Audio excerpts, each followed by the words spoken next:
It was supposed to be just another quiet night at the old hospital on the outskirts of town, the kind of place no one really remembered existed until they needed it.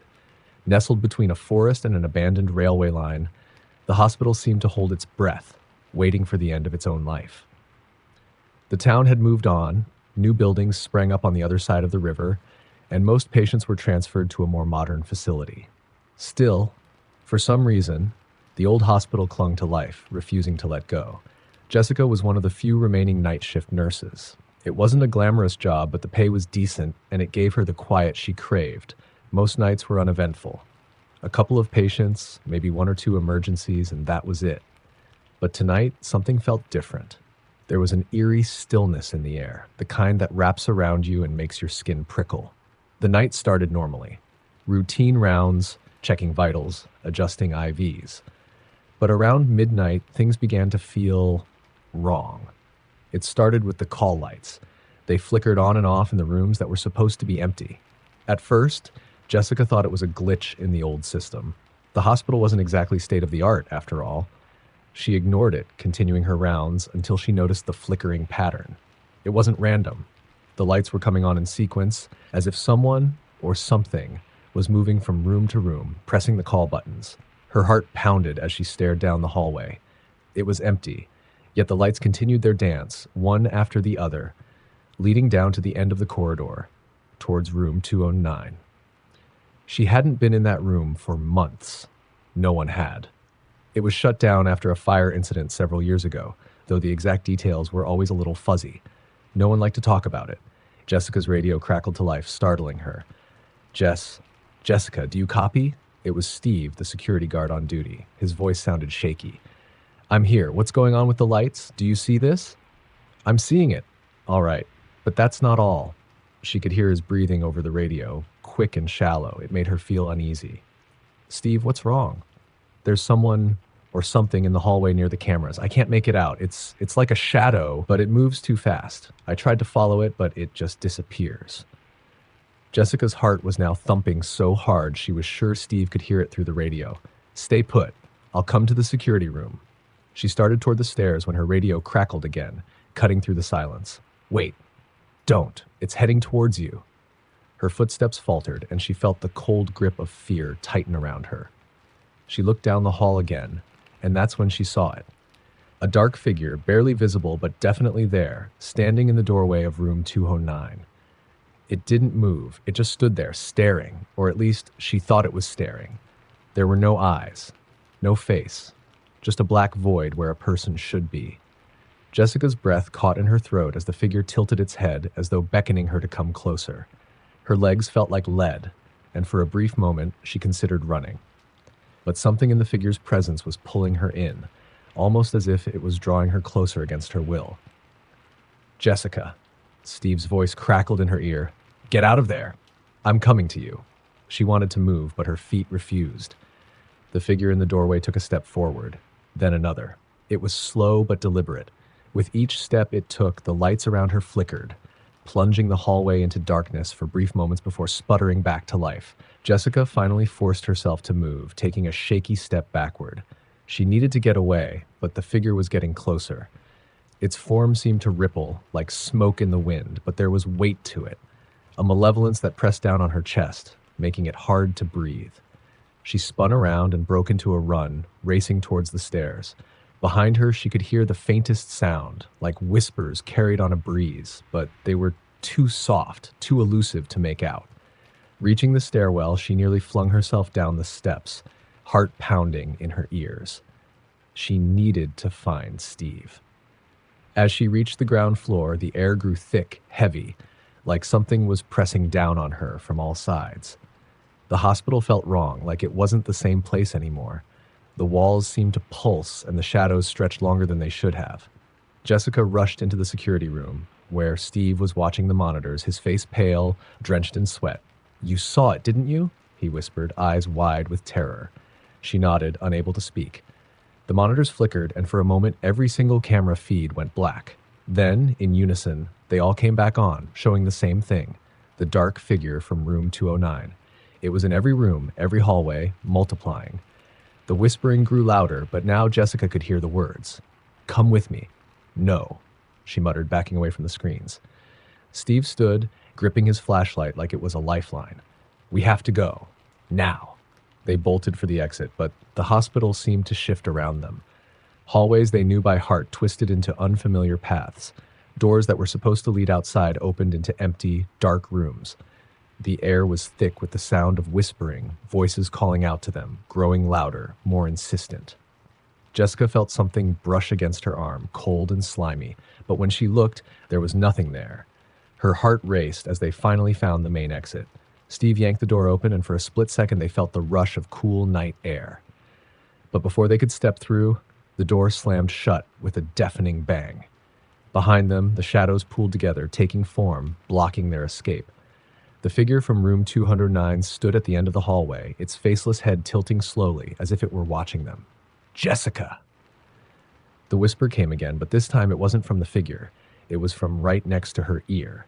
She screamed, turning to run again, but the shadows surged forward, wrapping around her ankles, dragging her back into the darkness. Steve's screams echoed through the hospital as the figure advanced, and the last thing Jessica saw before everything went black was the door to room 209 swinging open, waiting for her. The storm had settled over the town like a heavy blanket, suffocating the usual noises of the night.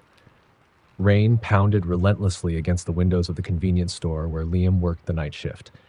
It was one of those places open 24 hours, stuck in the middle of nowhere, along a deserted highway.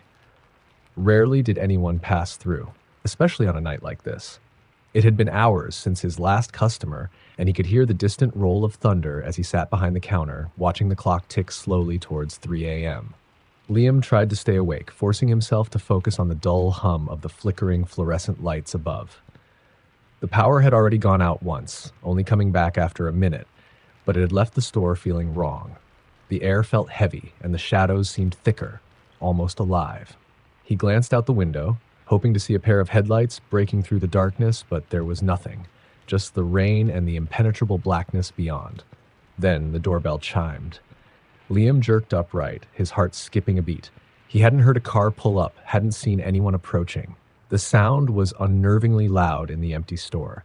The door creaked open, and a cold gust of wind rushed in, carrying with it the smell of wet earth and something else. Something rotten. No one entered. Liam peered around the corner of the counter, expecting to see someone dripping wet from the storm, but the entrance was empty. He frowned, standing slowly, unsure whether to check outside or just ignore it. The door closed with a soft click, and the bell jingled once more. His pulse quickened as he scanned the aisles, looking for any sign of movement. Nothing. He was about to chalk it up to the wind when a low scraping sound echoed through the store. It came from the back, near the storage room. Liam's blood ran cold. It wasn't a normal sound, more like something heavy being dragged across the floor. His first instinct was to lock the door and wait it out, but curiosity got the better of him. He grabbed the flashlight from under the counter, heart thudding in his chest, and crept toward the back of the store. The aisles seemed to stretch longer than usual, the flickering lights casting eerie shadows that swayed and moved in ways they shouldn't. He reached the storage room door, noticing it was slightly ajar. His hand trembled as he pushed it open with the end of the flashlight. Inside, the room was dark and cold, far colder than it should have been. His breath misted in front of him as he stepped inside. Shelves of supplies lined the walls, but everything seemed out of place, like it had been disturbed. Boxes were knocked over, and in the middle of the floor was a dark, wet stain. Liam's throat tightened as he crouched down to inspect it. His flashlight beam danced over the surface, illuminating something thick and glistening. It wasn't water. It looked like blood. Before he could react, the door behind him slammed shut with a deafening bang. He spun around, heart hammering in his chest, but the door remained firmly closed. Panic surged through him. He grabbed the handle and yanked it, but it wouldn't budge. The scraping sound came again, this time closer, louder, like something was moving just beyond the door. His flashlight flickered, the beam weakening. No, no, no, he muttered, shaking it, but the light dimmed further. He backed away from the door, eyes wide with terror, as the temperature in the room plummeted even more. The hairs on the back of his neck stood on end. A soft whisper filled the air, coming from everywhere and nowhere at once. Liam? He froze. The voice was barely audible, like someone speaking through a wall, but it was unmistakable. It knew his name. His skin crawled as he scanned the room, searching for the source, but there was no one else there. Then, something moved in the corner of the room. Liam's breath caught in his throat as his flashlight flickered weakly, casting brief glimpses of the shadowy figure standing in the farthest corner. It was tall, unnaturally thin, with limbs too long and fingers that stretched like claws. Its face, or what passed for a face, was a black void, a gaping darkness that seemed to pull the light into it. The figure didn't move, but Liam could feel its eyes on him, even though it had none. His legs refused to move as the figure shifted slightly, its head tilting as if it were studying him. The whispers grew louder, overlapping like a chorus of voices, all saying the same thing over and over. Liam. He wanted to scream, but the sound stuck in his throat. The figure began to drift toward him, its movements slow and deliberate, like it was savoring the moment. The shadows in the room stretched out, pulling toward it as if it were the source of all the darkness. With a sudden burst of adrenaline, Liam scrambled for the door, pounding on it with all his strength. Help! Someone, please! His voice echoed in the empty store, but no one came. The door still wouldn't open, and the whispers were deafening now, swirling around him like a storm. The figure was closer, its twisted form looming over him. He could feel its presence, like ice pressing down on his chest, making it hard to breathe. The air around him seemed to thrum with an unnatural energy as his vision blurred.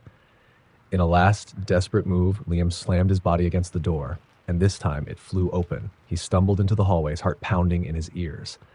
The whispers stopped abruptly, as though cut off by an unseen hand. The store was silent again. He gasped for breath, slamming the door shut behind him and locking it, his hands shaking uncontrollably. He backed away, expecting the figure to burst through at any moment, but the door remained still. The store looked the same as before, empty, quiet, normal. But as he turned to rush back to the front, he saw something that made his blood run cold. There, standing just outside the front entrance, illuminated by the flashing neon lights, was the figure. It hadn't followed him through the door, it had just appeared. It stood perfectly still, its void-like face pressed against the glass, watching him. The rain outside intensified, and the wind howled as the store lights flickered one last time before plunging into darkness. The last thing Liam heard before the power went out completely was the faint chime of the doorbell and the whisper. Liam? It was a night like any other, or at least that's what Sam had convinced himself as he settled into his usual routine. He worked the overnight shift at a small-town gas station, the kind of place where the pumps were old and the lights outside flickered just enough to make you feel uneasy.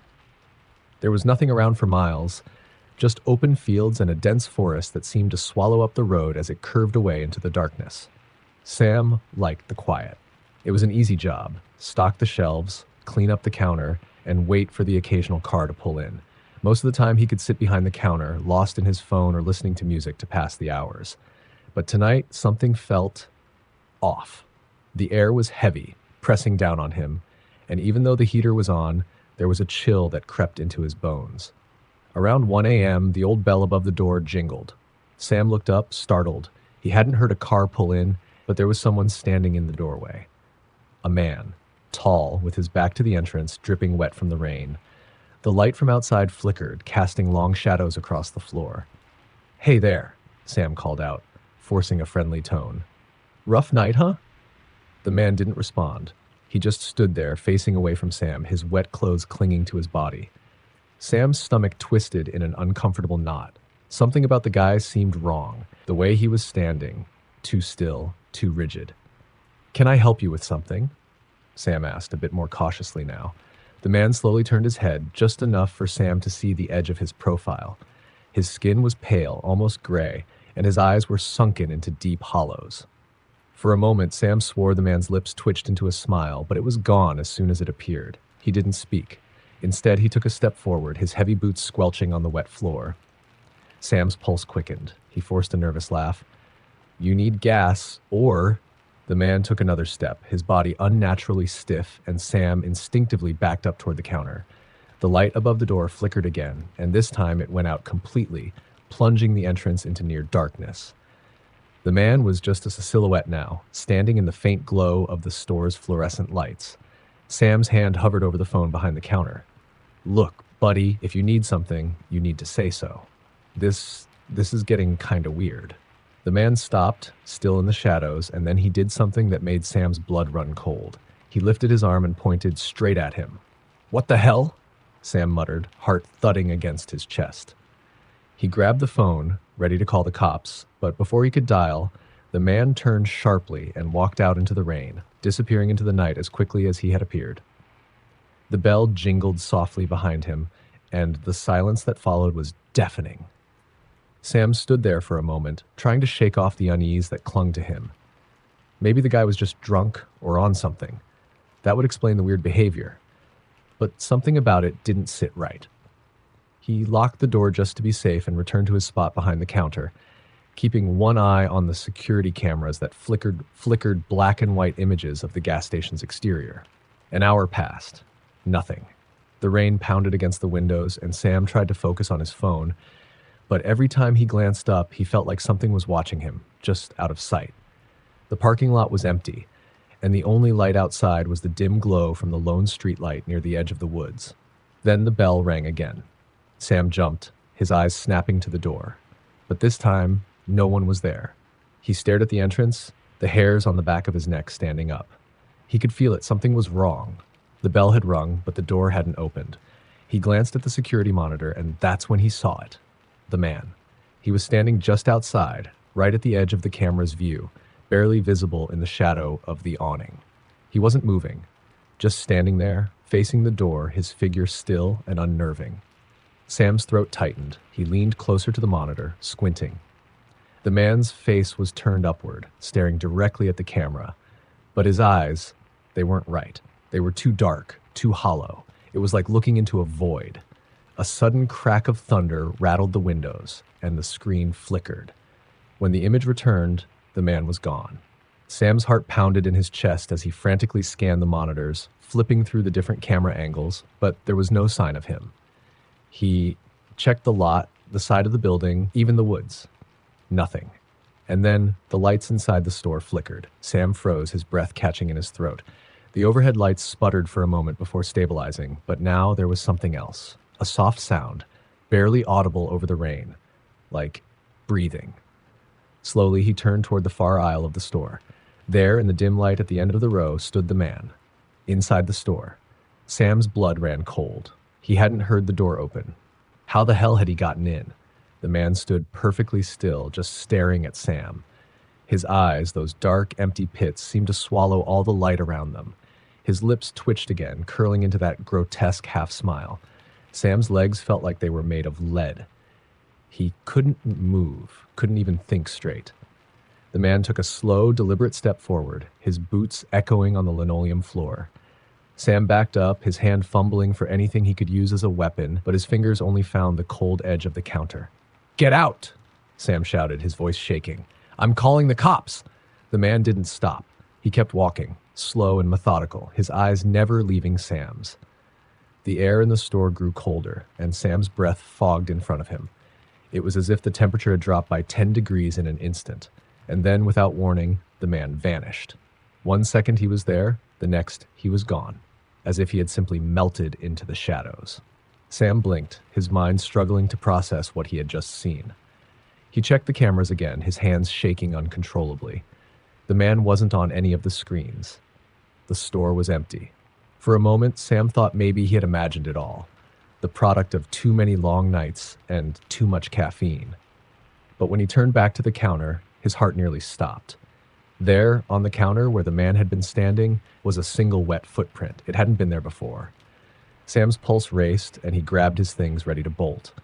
But just as he reached the door, the bell chimed again, and he heard a whisper in his ear. "See you soon." The wind howled through the empty parking lot, whipping dead leaves across the cracked pavement as Emma pulled her coat tighter around her. The gas station where she worked was nestled on the edge of town, a relic from another era, old, run down, with a single flickering neon sign above the entrance. It was the kind of place people passed without noticing, except when they needed a quick fill-up in the dead of night. Tonight was her turn on the graveyard shift. The station was almost always deserted after midnight, save for the occasional trucker passing through or the odd local stumbling in for cigarettes. The isolation never bothered her much until nights like this, when the cold felt sharper and the darkness around the station seemed to press in like it was alive. The old clock on the wall ticked past 2 a.m. as Emma leaned against the counter, eyes flicking up to the windows. Outside, the lone streetlight by the edge of the road cast long shadows that shifted in the wind. The roads were empty. She hadn't seen a car in over an hour. She glanced at her phone, scrolling aimlessly through news headlines, trying to stay awake. Suddenly, the bell above the door chimed. Emma's head snapped up. She hadn't heard a car pull in. No headlights. Just silence. But there, standing in the doorway, was a man. Tall, with long, stringy hair and pale skin, his clothes soaking wet as though he'd been walking in the rain for hours, except it hadn't rained. He stood there for a moment, not stepping inside, just staring at her. Emma swallowed hard. "Can I help you?" The man's lips twitched, curling into a strange smile. He stepped forward, the wetness of his shoes making a squelching sound on the tile floor. Something about the way he moved, slow, deliberate, sent a shiver down her spine. He looked like he had been outside for days, his clothes clinging to his gaunt frame, eyes sunken and wide, too wide. He didn't answer her. Emma shifted nervously behind the counter, fingers hovering over the phone just in case. "Do you need gas? Food?" The man's eyes flicked around the store, scanning the shelves like he was looking for something. Or someone. His smile never wavered. "No," he finally said, his voice low and raspy, like he hadn't spoken in a long time. "Just passing through." Emma felt a chill crawl up her back. "Okay. Well, let me know if you need anything." The man didn't respond. He simply walked down the first aisle, his wet shoes leaving dark prints in his wake. Emma kept her eyes on him, watching him as he meandered through the store, barely touching anything, his head twitching slightly like he was listening for something just out of reach. Her heart began to pound in her chest. She couldn't explain it, but something was very wrong with this man. The store had a single security camera above the counter, and out of habit, Emma glanced at the monitor. That's when her blood ran cold. The screen showed the store, the shelves, the aisles, but the man wasn't there. She blinked, staring at the monitor, but it was unmistakable. The camera showed an empty store, as though no one was walking through it. But when she looked up, she could still see him. He was real, wasn't he? Her hands trembled as she reached for the phone, her instincts screaming at her to call someone, anyone. Before she could dial, the bell above the door chimed again. Emma's eyes darted to the entrance. Another figure stood in the doorway. This one was different, a woman. She was older, her hair matted and disheveled, her eyes wide and vacant as though she were in a trance. She, too, was soaking wet, even though the air outside was dry. The woman stepped into the store, her movements slow and unnatural, much like the man's. Emma's pulse quickened. "Can I help you?" she asked, her voice shaking slightly. The woman didn't answer. She walked straight toward the man, her feet dragging across the floor. As she passed one of the shelves, her arm knocked over a display of snacks, but she didn't seem to notice. The man turned to her, his expression unchanged, and together they stood in the middle of the store, staring at Emma with those vacant, hollow eyes. Emma's breath caught in her throat. "What do you want?" Neither of them answered. The woman's lips parted, but no words came out, just a faint, wet, gurgling sound. Emma's fingers tightened around the phone. She was about to call the police when the lights in the store flickered, just for a second. And in that second, something else appeared. Behind the man and the woman, standing near the far wall of the store, was a third figure. This one wasn't wet. It wasn't even human. It was a shadow, darker than the surrounding night, tall and twisted, with long skeletal limbs that reached almost to the ceiling. Its face, or where its face should have been, was nothing more than a featureless black void. Emma's heart stopped. The lights flickered again, and when they steadied, the shadow was gone. But the man and woman remained, their empty stares boring into her. She fumbled for the phone, trying to dial 911, her hands shaking so badly she nearly dropped it. The dial tone buzzed in her ear, but before she could say anything, the lights flickered once more and went out completely, plunging the store into darkness. Emma froze, the phone slipping from her fingers and clattering onto the counter. For a moment, the only sound was her own ragged breathing. Then she heard it, a soft, wet, shuffling sound, like footsteps dragging through water. They were moving. In the pitch-black store, Emma strained to see, but the darkness was thick, suffocating. She could hear them getting closer, and then the whispering started. Faint, almost unintelligible, like voices carried on the wind.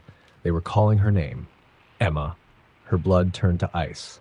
She backed up, bumping into the shelves behind her, frantically searching for a light, something, anything that would give her some sense of control. Her hands fumbled across the counter until they landed on the flashlight she kept for emergencies. She flicked it on, the narrow beam slicing through the darkness. But the store was empty. The man, the woman, they were gone. There were no wet footprints, no signs that anyone had been there at all. The only thing that remained was the overwhelming sense that something was still watching her. The whispering grew louder, filling the store, swirling around her. Emma! Emma! Her heart pounded in her chest as she backed toward the door, her hands trembling so badly she could barely hold the flashlight steady. She had to get out. Now. She reached for the handle, but just as her fingers brushed the cold metal, the light from her flashlight flickered, and there, standing inches away, was the shadowy figure. Its elongated form stretched unnaturally toward her, its face, or lack thereof, mere inches from hers. It was close enough that she could feel the cold radiating off of it, like a chill that sank deep into her bones. The whispering was deafening now, a cacophony of voices all around her. Emma, come with us, she screamed, stumbling back, but the figure didn't move. It simply watched, or seemed to. She fumbled with the door, finally yanking it open, and ran out into the cold night air. The wind howled, and as she looked back at the gas station, the lights flickered once more. For a brief moment, she saw them, every window filled with faces, staring, smiling, waiting. The highway was eerily quiet that night as Jacob drove the long stretch back to his hometown. The road was dark, lit only by his headlights cutting through the fog that had rolled in, heavy and thick like a curtain. His shift had ended later than usual, and it was already past midnight. The radio in his old car crackled, unable to hold a steady signal. He tapped the dial, but the static continued, a soft hiss that grated on his nerves. He had been on this road hundreds of times, but something about tonight felt different. The fog clung to everything, swallowing up the world beyond his headlights. The trees lining the road loomed tall and oppressive, their twisted branches stretching like skeletal fingers into the mist. A feeling of unease settled in his gut. Jacob shook his head, trying to shake the strange sense of dread creeping up on him. It was just a late drive home, nothing more. He flipped the radio off and let the silence fill the car. The hum of the engine, the only sound. The road seemed longer than usual, winding through the dense forest. He passed mile markers he didn't remember seeing before. Every turn looked the same, every bend in the road familiar yet wrong, like he was driving in circles. He checked his phone for GPS, but there was no signal. Not unusual out here, but it added to his growing anxiety. As he rounded another bend, his headlights caught something in the road up ahead. At first, he thought it was an animal, a deer maybe, but as he slowed down, he realized it was a figure, a person, a woman. She was standing in the middle of the road, her back to him, her hair long and tangled, her clothes drenched like she'd been caught in a storm. But there hadn't been any rain. Jacob slammed on the brakes, his car skidding to a stop just feet away from her. His heart raced, adrenaline spiking as he stared at her through the windshield. She didn't move. She just stood there, her arms hanging limply by her sides, her head tilted slightly down as if she were staring at the ground. "What the hell?" Jacob muttered to himself. He honked the horn, hoping to snap her out of whatever trance she seemed to be in. But she didn't flinch, didn't react at all. The fog swirled around her, making her figure seem even more ghostly in the dim light. Something about her felt wrong, very wrong. He considered backing up, turning around, and finding another way home, but the road behind him was narrow, and the fog was too thick to see much further than a few feet. He couldn't just leave her there. Could he? She might be hurt, lost. Maybe she needed help. Reluctantly, Jacob rolled down his window just enough to call out to her. "Hey, are you okay?" No response. He leaned out a bit further. "Do you need a ride?" Still nothing. The woman remained perfectly still, not even acknowledging his presence. Jacob's skin prickled with unease. He looked around, but the road and surrounding forest were eerily quiet, save for the low murmur of the wind through the trees. Something wasn't right. His hand hovered over the gear shift. He should just leave. This wasn't his problem. But before he could make up his mind, the woman moved. She didn't turn around or step aside. Instead, she began walking forward, slowly, her bare feet making no sound on the asphalt. She crossed in front of his car, heading toward the side of the road where the trees loomed dark and foreboding. Jacob watched her go, his breath catching in his throat. He wanted to call out again, to ask where she was going, but the words died in his mouth. He had the sudden, irrational fear that if he spoke, something terrible would happen. She disappeared into the fog, swallowed up by the trees, without ever once turning to face him. Jacob sat frozen for a moment, his heart pounding in his chest. Everything inside him screamed to drive, to get the hell out of there. He slammed the car into drive and pressed on the gas, speeding down the road, his eyes flicking to the rearview mirror every few seconds. The fog thinned slightly as he left the spot behind, but his unease only grew. After what felt like hours, the road opened up again, and he finally saw the familiar sign for his hometown. Relief washed over him, and he let out a breath he hadn't realized he'd been holding. But just as he was about to relax, the car jerked violently. The engine sputtered, and the dashboard lights flickered. "Come on, not now," Jacob groaned, gripping the steering wheel as the car began to slow down. He pulled over to the side of the road, his heart sinking as the engine died completely. He sat in the darkness for a moment, the only sound his own breathing. He reached for his phone, but the screen was still blank. No service. He cursed under his breath and glanced around. There was no sign of anyone else on the road. Reluctantly, he popped the hood and grabbed the flashlight he kept in the glove compartment.